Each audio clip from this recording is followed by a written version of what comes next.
I will present selected quantitative and qualitative data for France, Italy, and the United Kingdom, but on the Global Cultural Expertise Symposium, which will focus on cultural expertise in France in particular, in April 2023, the experts and the data consultants from France will present, and the whole first day of the conference will be devoted on cultural expertise in France. So there were 452 respondents to the French survey, of which 47 were judges. So France is another of those countries where we had a good percentage of response from judges. There were 196 responses to the Italian survey, of which 36 were lawyers, 31 judges, 28% were experts, and 5% were beneficiaries. And there were 242 responses to the British survey, of which 42% were lawyers, 10% were judges, 47% were experts, and 1% were beneficiaries. So France, very interestingly, positioned first for the appreciation of the usefulness of cultural expertise, whilst the United Kingdom and Italy positioned respectively fourth and sixth. Of course, we are interested in the perception of respondents. We are not interested in the absolute truth as anthropologists. When we are talking about the perception, France scored first. We are talking about the appreciation of the usefulness of cultural expertise for our respondents. Italy and the United Kingdom position fourth and sixth, and this data will be particularly interesting to be read in comparison with the data concerning the appointment of expert and also the qualitative interviews in the light of the frequency of the appointments of cultural expertise, and also regarding the potential models that these three countries may offer. So in all the three countries, the appointment of cultural expertise is rare or very rare. This, again, it is not something that we were surprised about. And one of the reasons is structural. It's inherent to the legal system. There would be a problem if we needed to appoint an expert for all cases. We may or we may not argue that we need more experts, but perhaps expert at each instance would contradict the very definition of expertise. So it is interesting to note that while France has a striking majority of judges and lawyers who have never appointed an expert, Italy and the UK have a greater variety of occurrences of expert appointment.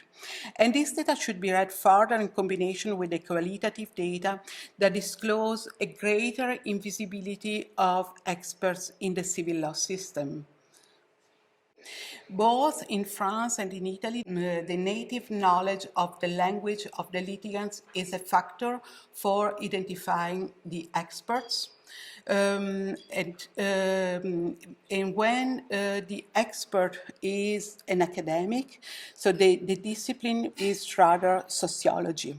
While in the UK, the most common type of experts are the so-called country experts, identified by geographic area, and the anthropologists as academic when university professors are appointed. So this is also to be connected with the modalities of appointment of experts.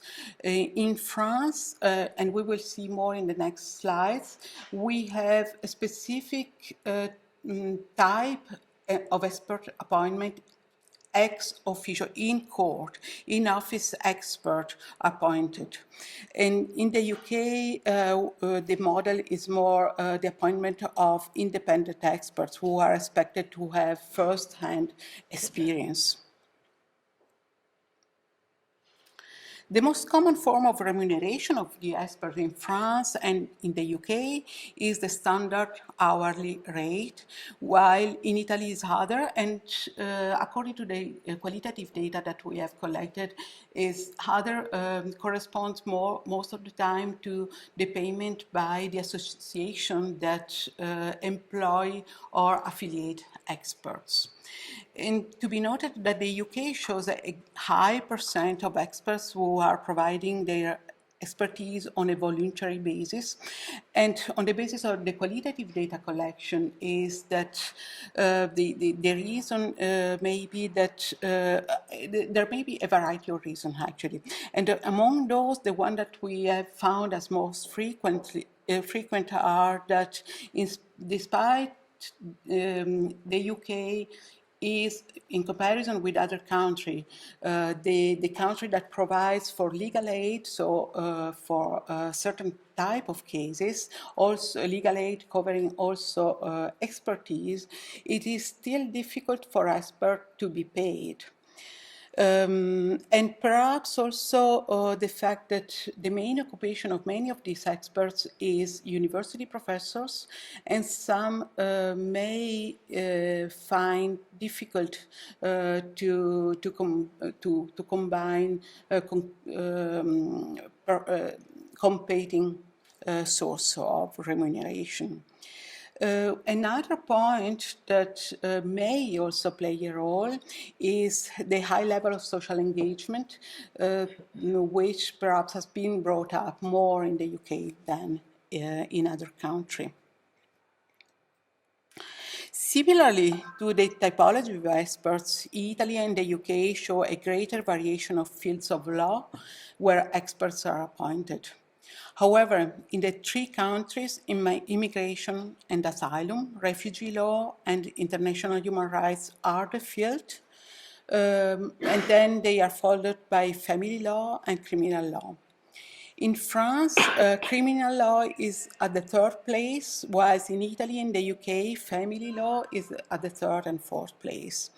And these data, too, are to be understood in the light of qualitative data that shows cultural experts appointed in France as an integral part of certain jurisdiction. So there are very specific type of jurisdiction that have experts in their office, and this is where the most frequent we have observed the most frequent appointment of experts.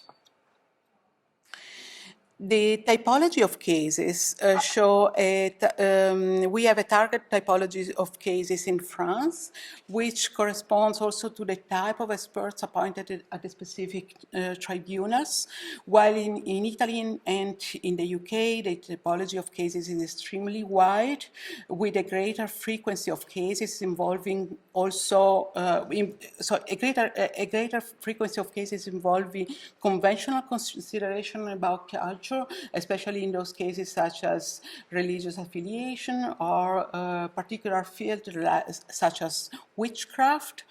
And in the UK, a greater variety of cases, including those cases where we couldn't perhaps prima facie not expect that cultural consideration may apply, such as tax and money laundering.